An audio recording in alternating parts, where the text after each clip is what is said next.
His body tensed under my touch, and in that instant, the world outside the bedroom door seemed to disappear. All that was left was the heat between us and the terrifying question of what would happen next. Hey everyone, and welcome back. Have you ever faced a choice you knew could change everything? A line you swore you'd never cross? Today's story is about just that, a moment of passion that blurred the line between right and wrong. Grab your headphones, settle in, and don't forget to hit that subscribe button, because you won't want to miss where this goes. My name is Chloe, and I'm 20 years old. This story took place just this past summer, when I came home from college in New York. It was one of those spur-of-the-moment decisions that I never saw coming. The idea of surprising my parents, keeping my arrival a secret, only made the excitement bubble within me. Dragging my suitcase along the familiar paths of my small Pennsylvania hometown, I couldn't help but smile at the thought of seeing their reactions. But when I swung open the front door, expecting warm embraces and astonished looks, I was met with an unsettling silence. They weren't home. Just as disappointment began to settle in, a familiar voice pierced through the air, calling my name. It was Liam, my younger brother, who had just turned 18. He was taller than me now, his wide grin lighting up the space. "Liam," I said, dropping my bags to the ground as we embraced.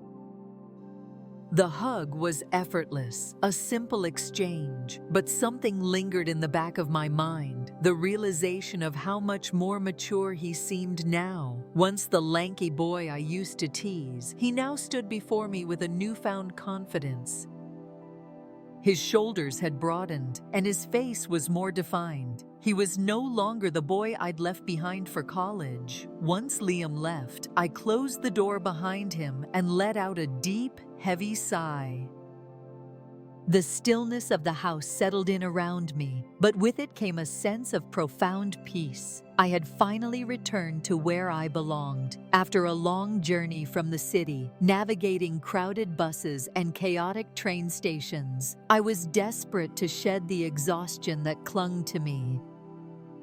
The first thing I did was head straight for the shower. The hot water hit my skin, washing away the grime of travel. As the tension of weeks finally melted away, I felt a wave of relaxation sweep over me.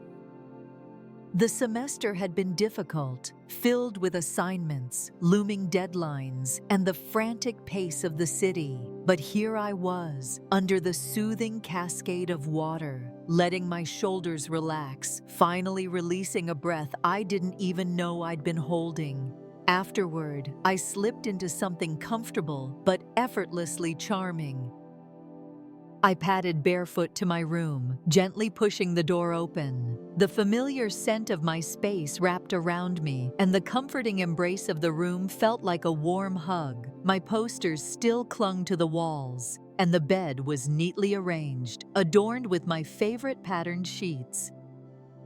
It felt like stepping into a different version of myself, one that was untangled from the stress of the past few months. But even as I sank onto my bed, there was another thought tugging at me. The demands of school and work had left little room for a personal life. The closeness I once took for granted had been missing for some time now. Sure, there had been moments, here and there, fleeting encounters, but none had turned into something real, something meaningful. Life in New York was strangely lonely. You could be surrounded by millions of people and still feel completely invisible. The quiet dorm room with its thin walls and nosy roommates hadn't offered many opportunities to unwind or connect. So, as I lay back, I couldn't help but wonder what, if anything, I had missed while I had been wrapped up in the whirlwind of school life. The thought transcended the mere necessity of companionship. It was a journey toward rediscovering my own essence. I picked up my phone, mindlessly scrolling through the screen. Yet, it wasn't long before my thoughts drifted to distant realms as I reclined against the soft pillows. I allowed my fingers to lightly brush against my skin. It was a primal urge, driven by the need to rediscover a bond. My fingers glided across my arms, tracing the curve of my collarbone, brushing against the gentle fabric of my dress. I exhaled unsteadily, allowing myself to truly feel, to reconnect and unwind. Just as I was lost in my thoughts, the sound of a knock on my door broke through the haze. My heart leapt into my throat, and I nearly cast my phone aside in a rush. "Chloe?" Liam's voice came from the other side. I quickly adjusted myself, smoothing my dress as I called out for him to come in. Liam paused at the threshold, the door creaking softly as he finally crossed it into the unknown. It was evident that something weighed on his thoughts. His demeanor lacked its usual lightness. He stood there awkwardly before finally sitting on the edge of my bed, running a hand through his hair. I could sense that whatever it was, it carried significant weight. He sat in silence, initially fidgeting restlessly, as if he were searching for the right moment to begin. I remained quiet, allowing him the room he needed. At last, he started to speak, initially with hesitation, but then in a sudden rush, he shared the story of his girlfriend. From what I'd heard before, I thought they were happy together, one of those young, carefree relationships. Yet beneath the surface, all was not as flawless as it appeared. Their battles were relentless, sparked by both trivial matters and significant issues alike. He sensed that no matter what actions he took, they would never suffice. As he spoke, I observed the profound transformation he had undergone. He had transformed from the boy I once playfully mocked. He possessed a newfound quiet maturity, a profound depth that had eluded my perception until now. He bore himself with an undeniable allure, a quality that rendered it difficult to avert one's gaze. He continued to speak, revealing more of himself than he ever had before. He admitted that the thought of ending their relationship had crossed his mind, yet he was uncertain if he possessed the strength to follow through. I yearned to offer him solace, to utter words that might lift his spirits. Yet it felt as though words fell short. So I followed the path that seemed most instinctive. I gave him a reassuring hug, offering the comfort I knew he needed.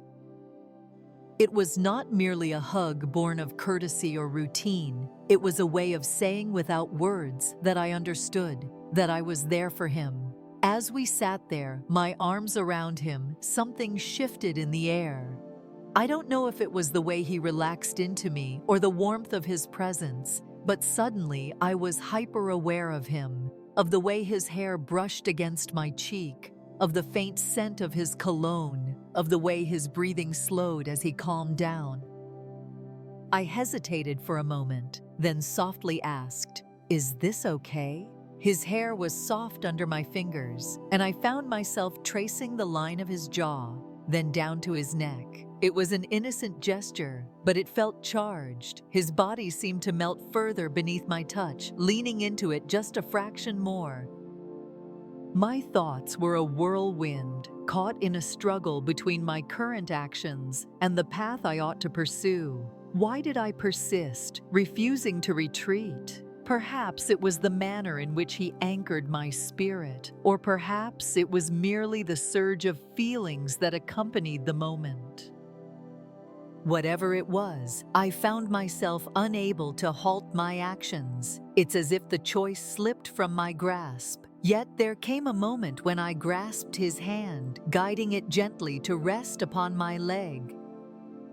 It was a spontaneous decision, a decision made in the fleeting moment before doubt could take hold. In that instant, I sensed him stiffen, unmistakably taken by surprise, yet his hand found its resting place exactly where I had positioned it. His hesitation was palpable, yet beneath it lay a spark of curiosity. Warmth radiated from his hand. His touch was hesitant initially, as if he were caught in a delicate balance between the urge to advance and the instinct to remain motionless. Gently, he started to guide his fingers in delicate circles along my thigh, ascending with each tender sweep. My heart raced within my chest, and I sensed the warmth surging beneath my skin. Every nerve in my body tingled with heightened awareness, reacting to his touch in a manner I hadn't experienced in ages. We lingered in that moment, time stretching endlessly around us. His hand glided softly, discovering, as I nestled against him, my face tucked into the curve of his neck. My body seemed to have a mind of its own, shifting and arching under his touch. And then, just as the moment felt like it couldn't get any more intense, the sound of the front door opening shattered the quiet. I jumped back so fast it was like I'd been burned, pulling away from him and adjusting my dress in record time. My heart was still racing, but now it was from panic. Liam looked just as flustered as I felt, his face red, as he quickly scooted back, putting distance between us. I barely had time to catch my breath before my parents called out, their voices carrying through the house. They sounded excited, worried, and relieved all at once. I forced myself to get up and go greet them, my mind still spinning from what had just happened. They hugged me tight, asking a million questions about why I hadn't warned them I was coming. I mumbled something about wanting to surprise them, trying to act as normal as possible. But even as we sat down for dinner, laughing and catching up, my mind kept drifting back to that moment in my room. I couldn't stop thinking about the way Liam's touch had felt, the way my body had responded. Was he thinking about it too? The rest of the evening passed in a blur. I went through the motions, talking, laughing, catching up, but my mind was somewhere else entirely. The electricity in the air between us was also fresh, so vivid that I couldn't shake it, no matter how hard I tried. Even after I went to bed that night, I couldn't sleep. I tossed and turned, my thoughts running wild, replaying everything. The way he gazed at me, the gentle caress of his hand, the sensation of being so near to him, the weight of it all was overwhelming. The following day proved to be even more challenging. Encountering Liam throughout the house, brushing past him in the hallway, a peculiar tension hung in the air between us. It wasn't precisely uncomfortable, yet it held an air of distinctiveness. We were both conscious of the events that had transpired, yet we found ourselves at a loss for how to address it. Have you ever been in a situation so awkward that the air itself feels heavy? Share it in the comments below. Sometimes knowing you're not alone helps. I found myself stealing furtive glances at him, observing the subtle details that had previously escaped my notice. The tension in his jawline as he delved into contemplation, the gentle cascade of hair across his forehead, the fluidity of his movements. Each time our paths intertwined, my heart raced just a bit faster, and I couldn't help but analyze every moment we shared. Did he perceive the way I gazed at him? Did he sense the same allure that captivated me? Or was he just trying to forget it, trying to move on like nothing had happened? I tried to distract myself, but nothing seemed to work. My parents were busy with their own things for most of the day, leaving me with too much time to think. I kept reliving the moment in my room, imagining all the ways it could have gone differently. What if the door hadn't opened when it did? What if we hadn't stopped? That evening, my dad came into the living room where I was sitting, scrolling aimlessly on my phone. He apologized, saying he and my mom had to go out for the night to take care of some errands. He felt bad about leaving me alone, especially since I'd just gotten back, but I waved it off, telling him it was fine. As soon as they left, the house felt eerily quiet.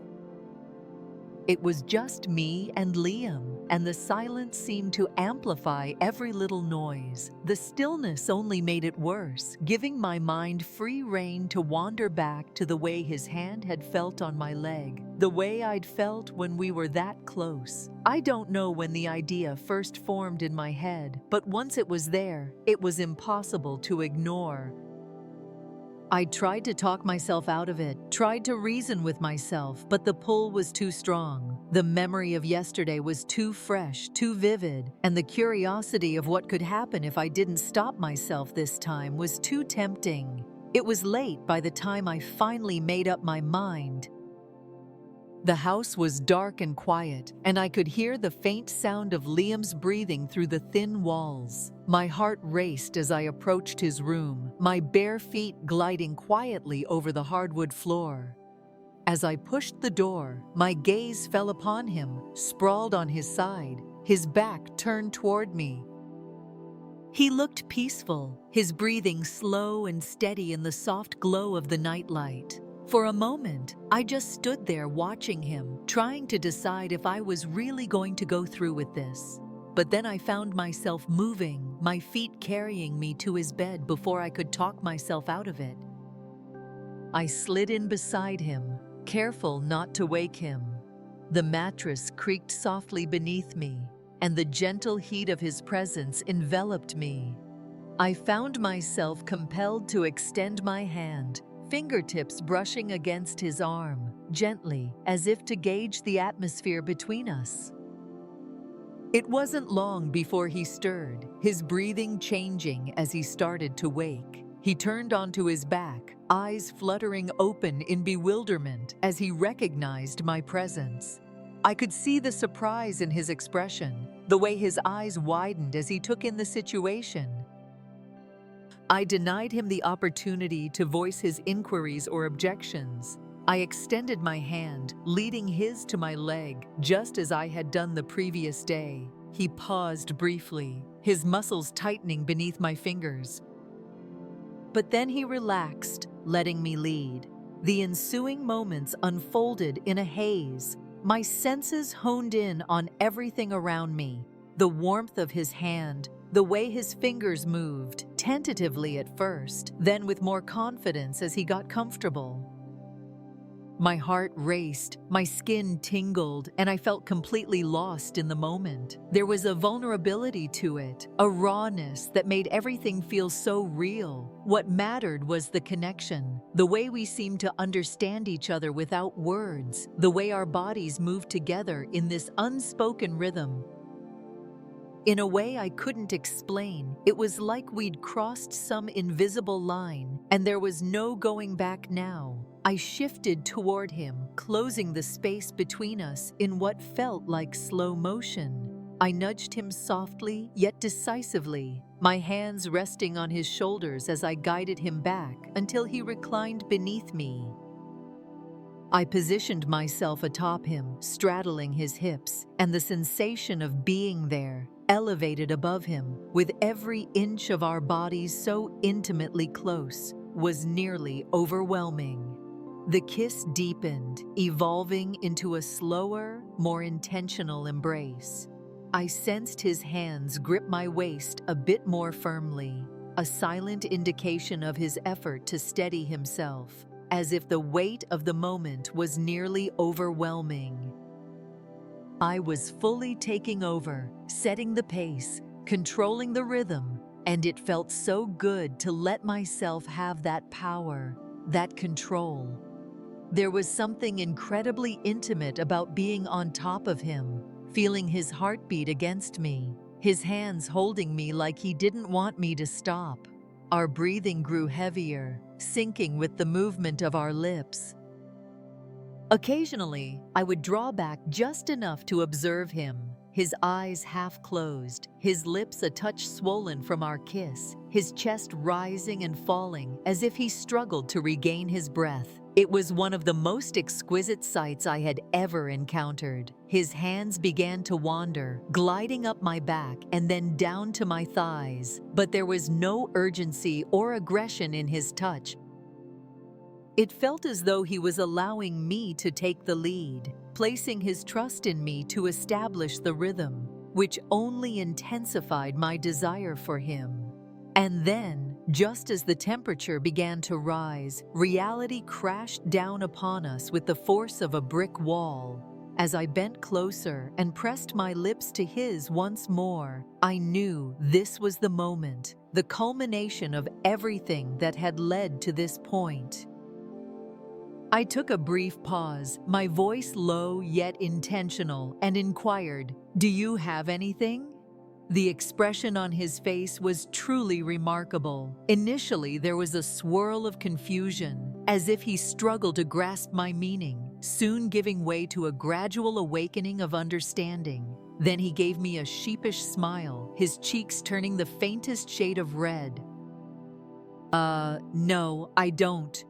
I couldn't believe it. 18 years old, had a girlfriend and no condoms in his room. I just stared at him for a second, half in disbelief, half in exasperation.